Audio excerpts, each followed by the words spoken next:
핵심이에요. 자, 그럼 그 다음 문제를 통해서 방금 배운 거 한번 연습해 보도록 할게요. 네모를 구하는 거군요. 자, 그런데 이런 문제 나올 때 네모를 구하려면 어떡하나요?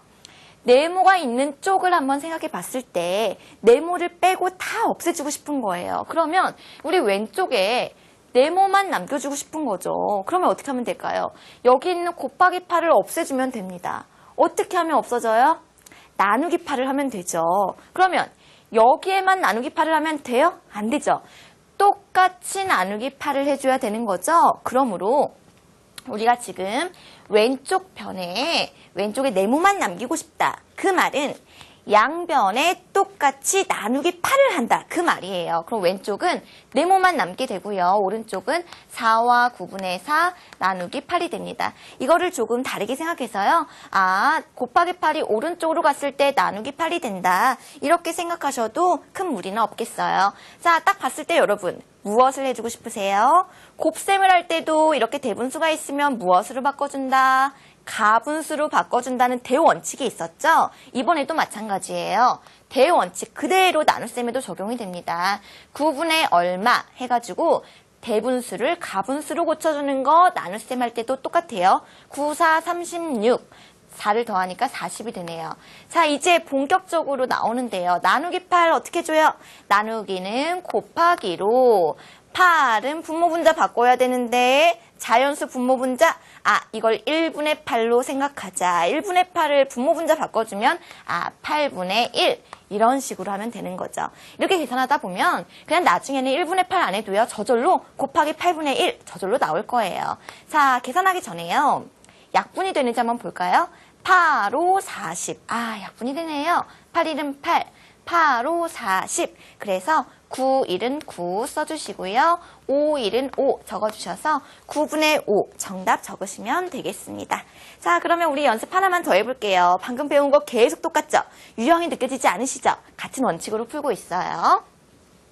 자, 다음을 계산하시오 했는데요. 딱 보니까 여러분 이걸 해주고 싶어야 돼요. 여기 대분수가 나왔어요. 어떻게 해주고 싶어요? 가분수로 고쳐주고 싶죠. 그 마음이 막 들어야 됩니다. 자, 3분의 얼마로 바꿔줄게요. 3, 4, 12. 거기다 1 더하니까 13. 나누기 5가 나왔어요. 드디어 우리가 바꿔줘야 될 게 나왔죠. 곱하기 5분의 1. 이제는 나올 거라고 믿어요. 곱하기 6을 합니다. 이 6은 어때요? 사실 1분의 6이죠. 분자 쪽에 곱해줘야 될 거다라는 거를 머릿속으로 생각하셔야 되죠. 3, 1은 3, 3, 2, 6. 약분이 되었군요. 더 이상 약분이 되지 않아요. 자, 분모는 1 곱하기 5를 해서 5가 나오고요. 분자는 13 곱하기 2를 해야 되네요. 26.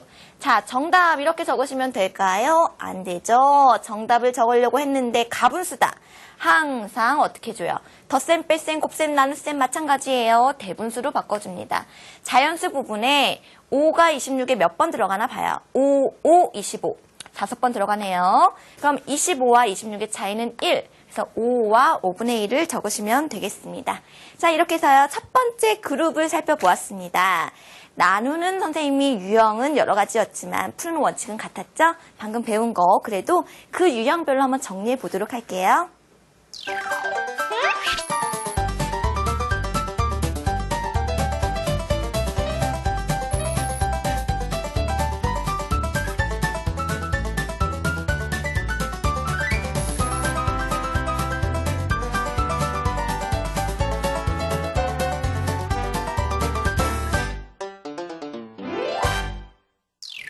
자, 이쯤 되면 우리 친구들이요. 분수의 나눗셈을 조금 쉽게 느낄 수도 있어야 되는데요. 문제를 풀다 보면 선생님, 정말 문제를 풀다 보면 같은 유형인 거 비슷한 것 같은데요. 이건 이렇게 풀라고 저건 저렇게 풀라고 해서 그렇게 했어요. 나중에 응용 문제 풀 때 그게요. 어떻게 해야 될지 모르겠어요 하는 친구들은 자기 머리에 스스로 대원칙이 없기 때문이에요. 수학을 잘하는 친구들은요. 자기 머릿속에 분수의 나눗셈은 그래 나누기로 곱하기로 그 다음 거 분모분자 바꿔. 그 대원칙이 있고 그 원칙에 따라서 여러 가지 유형을 이렇게 생각할 수도 있구나. 이걸 이렇게 설명해놨구나. 그렇게 받아들이거든요. 지금 선생님하고 공부하는 친구들은 충분히 그렇게 할 수 있을 거라고 믿어요. 자, 그 다음 선생님이 굳이 유형을 나눠봤습니다. 자연수 나누기 분수 이런 꼴이 있는데 이것도 마찬가지예요. 앞부분에 있는 거 그대로 두고요. 나누기를 곱하기로 바꾸고요. 여기는 분수 어떻게 줘요? 분모 분자를 바꿔준다. 그 대원칙이에요. 분수의 나눗셈 해볼게요. 앞에 자연수가 있어요? 상관없어요. 분수든 자연수든 그대로 씁니다. 9는 그대로. 나누기는 곱하기로 바꿔준다고 했죠? 이 뒤에 이렇게 분수가 있으니까 자, 분모 분자 바꾸기 아주 쉬워요. 자, 계산하기 전에 딱 뭔가 해주고 싶어야 되는데요. 3하고 9 어떻게 해주고 싶어요? 약분이 되니까 약분을 해주고 싶죠? 3, 1은 3, 3, 3은 9 해서 분모는 1이 나오고요. 분자는 30이 나오니까 30 적으시면 돼요. 자, 그런데 질문. 선생님, 중간에 이렇게 약분 안 하면 안 돼요? 안 해도 됩니다. 수학은 어떻게 해도 정답이 나와요. 하지만 이렇게 했을 때 보다 더 간편하게 풀 수 있다는 말이죠. 자, 그 다음 유형도 선생님과 알아볼 텐데요. 정말 신기하게도 수학은 다 같은 방법으로 풀 수 있어요. 진분수끼리의 나눗셈 더 쉽습니다. 앞에 있는 거 그대로 6분의 5를 써줄게요. 나누기는 곱하기로 3분의 1을 2분의 3으로 고쳐줘요. 약분이 되는지 살펴볼까요? 3과 6 약분이 되네요. 3, 2는 3, 3, 2는 6. 더 이상 약분이 되지 않아요. 자, 살아남은 것들 2, 2는 4, 5, 1은 5. 그래서 정답 적기 전에 살펴보세요. 가분수다. 그럼 어떻게 해줘요? 대분수로 바꿔줍니다. 자연수 부분이 있을 거고요. 분모는 그대로 분자 부분이 있을 텐데 자연수 부분에는 4가 5에 몇 번 들어가나 보는 거예요. 4, 1은 4. 한 번 들어가죠. 그러면 4, 1은 4 했을 때 4와 5의 차이점 1이죠. 그러므로 1과 4분의 1이 정답이 되는 거죠. 자, 이번에는요.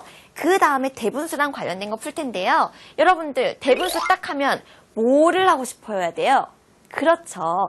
곱셈 할 때도 그렇고 나눗셈 할 때도 그렇고 가장 먼저 가분수를 고쳐주고 싶은 마음이 마구 들어야 되는데요. 그게 바로 그 다음 유형이에요. 그 다음 푸는 방법은 다 똑같아요. 우리가 살짝 첨가한 것이 대분수를 가분수로 고쳐준다. 그거라는 거죠. 선생님 계속 같은 얘기하고 계신데요. 그래요. 오늘 배울 건 딱 그거 하나라는 거죠.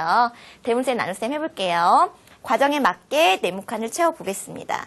여기요. 대분수 나누기 대분수를 하는데 딱 보니까 대분수를 가분수로 고쳐준 거예요. 3, 5, 15에다 1을 더하니까 16을 적어주시고요. 9, 2, 18에다가 5를 더하니까 23을 적어줍니다. 이제 우리가 계산할 수 있는 만만한 꼴이 되었는데요. 앞에 있는 거